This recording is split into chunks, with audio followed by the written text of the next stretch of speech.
जैसे सूर्य का प्रकाश है, जैसे सूर्य का प्रकाश आप ले लो, सुबह से शाम तक रहता है, लेकिन जैसे संध्या काल हुआ सूर्य अस्त हो जाता है, प्रकाश समाप्त। आंखों का प्रकाश कब तक है? जब तक युवावस्था है, लेकिन जैसे बुढ़ापा आता है आंखों की रोशनी भी कम होती जाती है। लाइट का प्रकाश कब तक? जब तक लाइट है, ठीक। लेकिन एक और प्रकाश है, वह ज्ञान का प्रकाश, जो कभी नष्ट नहीं होता है। ज्ञान,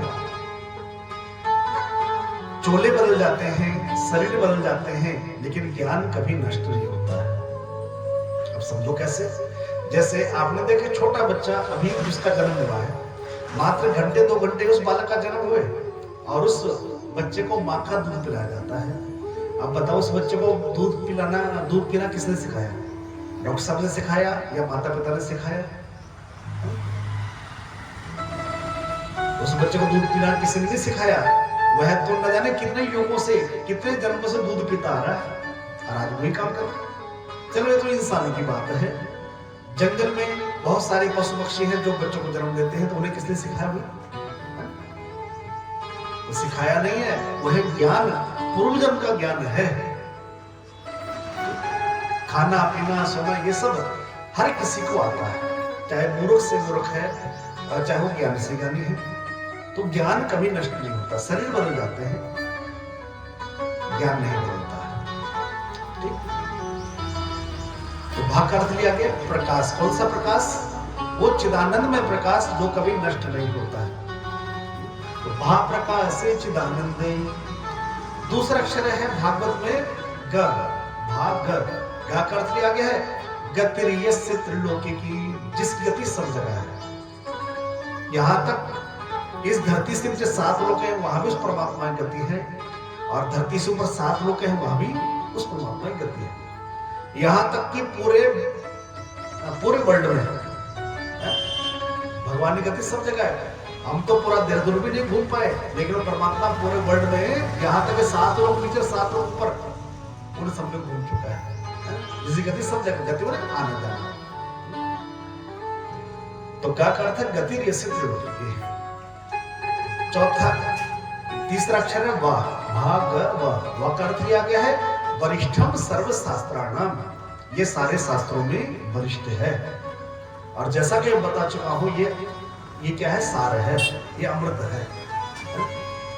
जैसे फूलों का सार क्या है? इत्र। तो फूलों से क्या निकाल सकते? इत्र निकाल। लेकिन इत्र के द्वारा क्या बनाया जा सकता? कुछ भी बना सकता। जैसे आटे का मैदा बना लो, लेकिन मैदे को पीस के और क्या बना सकता? कुछ भी बना सकता, ठीक। तो ऐसे ही समस्त वेद पुराणों का सार क्या है? भागवत। और ये सारे शास्त्रों में वरिष्ठ माना गया है। क्यों? क्योंकि सार है, वरिष्ठम सर्व शास्त्राणाम। और चौथा अक्षर है ता, ता का अर्थ लिया गया है तरणी, मने नौका। अब नौका कौन सी? ये कथा का अर्थ क्या है? कथा का अर्थ भी नौका ही है कि भव सागर जो पार जो चाहा, और राम कथा का दृढ़ नावा। कथा का अर्थ क्या है? किससे कहानी नहीं है कि व्यास जी आएंगे 2-4 कहानी सुना देंगे, नहीं। कथा का अर्थ है नौका। लेकिन कैसी नौका?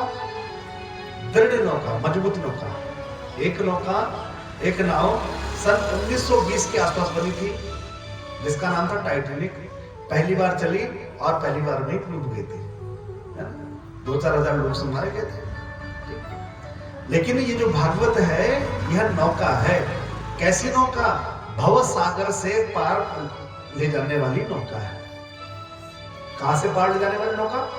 एक नौका तो समुद्र में चल रही है, नदियों में चलती है, लेकिन ये कथा रूपी नौका हर ग्राम में चल रही है, नगर में चल रही है, हर शहर में चल रही है, ठीक। तो कैसी नौका? भव सागर से पार ले जाने वाली नौका है, ठीक। एक होता है सागर, एक होता है भव सागर। सागर तो आपने देखा ही होगा, टीवी पर देखा होगा, फिल्मों में देखा होगा, चित्र में देखा होगा, ठीक। और ये संसार है भव सागर। एक है सागर और इस संसार का नाम है भव सागर, ठीक। अब देखो, तुलना देखो दोनों में, कंपैरिजन। सागर आपने देखा दूर से कितना सुंदर दिखाई पड़ता है, नीला नीला दिखाई पड़ता है, बड़ा प्यारा लगता है। तो ऐसे ही ये संसार भी दूर से बड़ा सुंदर दिखाई पड़ता है। जब आप यहाँ से मसूरी देखते हो, सिमला देखते हो, बड़ा अच्छा लगता है। अमेरिका देखते हो, इटली देखते हो, यूरोप के देशों को देखते हो, कितना अच्छा लगता है। तो जैसे सागर दूर से सुंदर दिखाई पड़ता है, ऐसे ये संसार भी दूर से सुंदर दिखाई पड़ता है। अच्छा, विडंबना तब होती है जो सागर दूर से सुंदर दिखाई पड़ रहा था, लेकिन जब हम उसका जल पान करते हैं, पानी पीते हैं, तो कैसा लगता है? सागर का पानी खारा खारा लगता है, बोल, नमकीन नमकीन लगता है।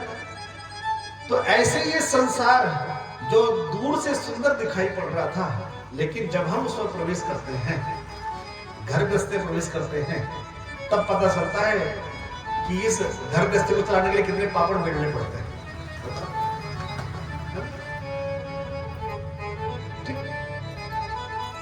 तो जैसे सागर का जल जो है खारा खारा लगता है, तो ऐसे जब व्यक्ति घर गृहस्थी प्रवेश करता है तो पता चलता है, फिर सिर के बाल हो जाते हैं बेचारे के।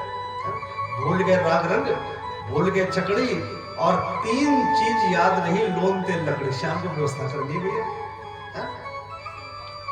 एक बार एक बच्चे ने पिता से पूछा कि पिताजी एक बात बताओ, जब आपका विवाह हुआ था कितना खर्चा आया था? तो पिताजी ने कहा, बेटा अभी तक चुका ही रहा हूं खर्चा। कितना खर्चा आया था पूछ मत मुझे।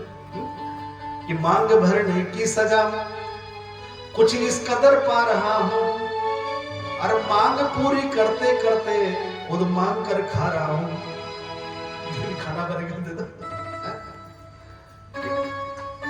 इसलिए ये घर गृहस्थी जो दूर से सुंदर दिखाई पड़ते हैं, हंसते हुए नजर आते हैं, लेकिन जब वह व्यक्ति स्वयं प्रवेश करता है गृहस्थ जीवन में, तब पता चलता है कितने पापड़ बेलने पड़ते हैं। एक और तुलना देखो सागर में और भव सागर में। सागर में तरंगे उठती हैं, कभी लहर ऊंची जाती है, कभी नीचे जाती है, लहरें उठती रहती है, गिरती रहती है। तो ऐसे ही संसार में भी तरंगे उठती हैं, कभी सुख की लहर है, कभी दुख की लहर है। बोलो, अच्छा, है आप में से कोई ऐसा जो पूरे दिन भर सुखी ना हो? किसी ना किसी बात को लेकर कभी ना कभी, किसी ना किसी क्षण मन में दुख जरूर आया होगा। बोलो, काश उस समय मेन रोड पर जमीन मिल रही थी, खरीद लेते, आज करोड़पति होते। तो किसी न किसी बात को लेकर मन में दुख ही आता है। ठीक है, तो जैसे सागर में लहरें उठती हैं, तरंगे उठती हैं, ऐसे ही संसार के सागर में भी तरंगे उठती हैं। एक और तुलना आप देखो, आपने देखा सागर का पहला किनारा सबको नजर आता है, लेकिन दूसरा किनारा किसी को नजर नहीं आता। आप दूर तक देखो, केवल पानी ही पानी नजर आएगा। जब किसी भी चलते जाओ, चलते लेकिन दूर तक केवल पानी ही पानी नजर आएगा। तो ऐसे ही इस संसार रूपी सागर में भी पहला किनारा सबको नजर आता है, लेकिन दूसरा किनारा किसी को नजर। तो पहला किनारा कौन है?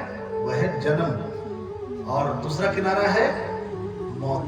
वो किसी को नजर पता है? किसी को भी नहीं पता है।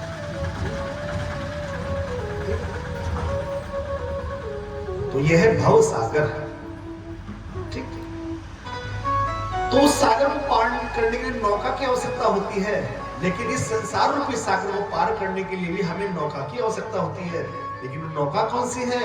वो है कथा रूपी नौका। तो भागवत ताकत तरनी माने नौका। ये क्या है? भागवत नौका है भव सागर से पार जाने के लिए। तो हमारे ठाकुर जी स्वयं लेके आए हैं आपके लिए, क्या नौका लेके आए हैं, इसलिए आप सबको भव सागर से पार करने के लिए। न जाने कितने जन्मों से यह जीव गोते लगा रहा है भव सागर। एक घटना आपको बताता हूं, एक बार बोलो राधे राधे, जोर से बोलो राधे राधे। एक बार यशोदा मैया यमुना जी का पूजन करने जा रही थी। तो मैया ने पूजा का सामान लिया, थाली सजाई और चल दी। तो श्याम सुंदर ने मैया का पल्लू पकड़ लिया। अब मैया कहाँ जा रही हो? तो कन्हैया माँ ने कहा कि बेटा मैं यमुना जी का पूजन करने जा रही हूँ। तो कन्हैया ने कहा मैया हम भी चलेंगे। तो माँ ने कहा अरे बच्चों को वहां क्या काम, तू घर में रहे।